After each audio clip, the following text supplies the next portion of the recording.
नमस्कार मंडळी, आज आपण उन्हाळा स्पेशल रुचकर पाचक अशी सोलकढी कशी करायची ते बघणार आहोत। तर चला मग रेसिपीला सुरुवात करूया।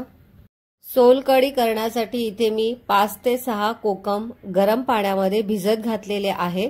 आता सुरुवातीला मिक्सर जार मध्ये एका नारळाचं मी इथे खोबरं घेतलेले अशा पद्धतीने कट करून, त्यानंतर यामध्ये आपल्याला रंगासाठी बीटाचे 4 ते 5 तुकडे घालायचे।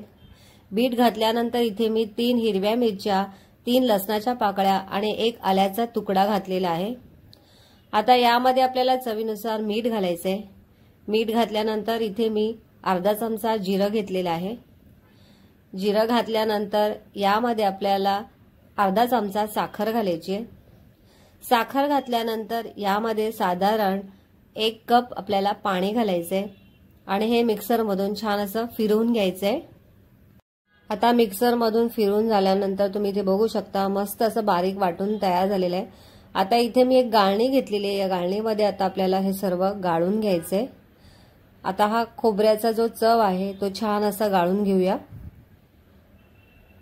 आता हे गाळून झाल्यानंतर पुन्हा आता आपल्याला हे मिक्सर जार मध्ये काढून घ्यायचंय।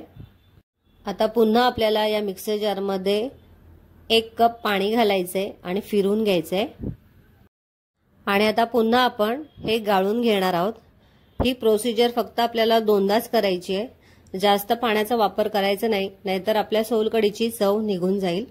तर आता मी हे पुन्हा व्यवस्थित असं गाळून घेते। तर इथे तुम्ही बघू शकता पूर्णपणे मी हे गाळून घेतलेलं आहे। आता आपल्याला यामध्ये कोकमाचं पाणी घालायचंय। तर इथे आपण कोकम भिजत घातले होते, त्यातले कोकम आपल्याला काढून घ्यायचे। पूर्णपणे हे काढून घेऊया। आता हे कोकमाचं पाणी आपण या सोलकढीमध्ये ओतून घेऊया। कोकमामुळे आपल्या सोलकढीला छान अशी टेस्ट येते। तर पूर्णपणे आता गाळून घेऊया आणि मिक्स करून घेऊया। तुम्ही ते बघू शकता मस्त अशी आपली सोलकढी तयार आहे। तयार सोलकढीवरती फ्रेश अशी आपल्याला कोथिंबीर घालायची आहे आणि आपल्याला अर्धा तासासाठी फ्रीज मध्ये ठेवायचं आहे।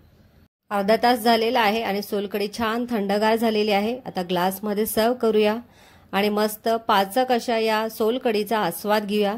तुम्हाला ही रेसिपी कशी वाटली ते कमेंटद्वारे नक्की सांगा। व्हिडिओला लाईक करा, शेअर करा आणि बेल आयकॉनवर क्लिक करा, जेणेकरून माझे नवनवीन रेसिपीचे नोटिफिकेशन तुमच्यापर्यंत पोहोचतील। रेसिपी विषयी तुम्हाला काही प्रश्न असतील तर डिस्क्रिप्शन मध्ये टेलिग्रामची लिंक दिली आहे, जॉइन करा।